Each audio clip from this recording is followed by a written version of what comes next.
Hi అండి, అందరికీ నమస్కారం. Welcome to my channel. ఈ వీడియోలో ఇప్పుడే అందిన వార్త, ఇండ్ల స్థలాల పంపిణీపై చంద్రబాబు కీలక నిర్ణయం అయితే చేశారు.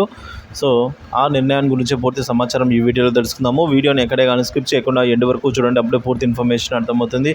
వీడియోకి అయితే ఒక లైక్ చేయండి ఫ్రెండ్స్. వీడియోలోకి అయితే వెళ్ళిపోదాము. ఆంధ్రప్రదేశ్లోని పేద ప్రజలకు టీడీపీ కూటమి ప్రభుత్వం శుభవార్త చెప్పిందని చెప్పుకోవచ్చు. గృహ నిర్మాణ శాఖపై సోమవారం సీఎం చంద్రబాబు నాయుడు సమీక్ష నిర్వహించారు.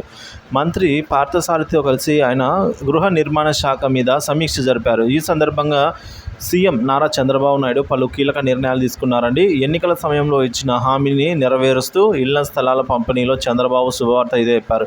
ఇళ్ల స్థలాల పంపిణీ కార్యక్రమంలో భాగంగా కొత్త లబ్ధిదారులకు గ్రామాల్లో అయితే 3 సెంట్లు, పట్టణాల్లో అయితే 2 సెంట్ల స్థలం కేటాయించాలని అయితే నిర్ణయం చేశారు.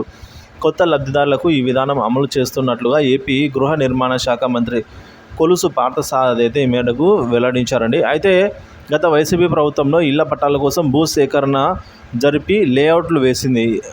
సో లేఅవుట్లు వేయని చోట కూడా ఇళ్ల స్థలాలు కేటాయించినట్లు మంత్రి చెప్పారు. మరోవైపు వచ్చే 100 రోజుల్లో 1,25,000 ఇండ్ల నిర్మాణం పూర్తి చేయాలని ఏపీ ప్రభుత్వం లక్ష్యంగా పెట్టుకుంది. అలాగే ఏడాదిలోపు 8.25 లక్షల ఇళ్ల నిర్మాణం చేపట్టినట్లుగా మంత్రి పార్థసారథి వెల్లడించారు. అలాగే వైసీపీ ప్రభుత్వం చెల్లింపులు చేయాలని అయితే ఎన్టీఆర్ ఇండ్ల లబ్ధిదారులకు చెల్లింపులు చేయాలని చంద్రబాబు ఆదేశించినట్లు మంత్రి చెప్పారు. మధ్యతరగతి ప్రజలకు ఎంఐజీలే లేఅవుట్లను ఏర్పాటు చేస్తామని మంత్రి తెలిపారు. ఇక జర్నలిస్టులకు ఇళ్ల నిర్మాణంపైన చంద్రబాబు చర్చించారు. తక్కువ ధరకే జర్నలిస్టు ఇళ్లను నిర్మించి ఇవ్వాలనైతే చంద్రబాబు నిర్ణయించారు.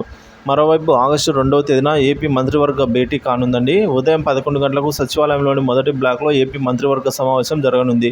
ఈ సమావేశంలో పలు కీలక నిర్ణయాలను మంత్రివర్గం చర్చించనుంది. ఆగస్టు 15 నుంచి అన్నా క్యాంటీన్ల ఏర్పాటుతో పాటుగా మహిళలకు ఆర్టీసీ బస్సుల్లో ఉచిత ప్రయాణం అమలు చేయాలని అయితే ఏపీ ప్రభుత్వం భావిస్తోంది.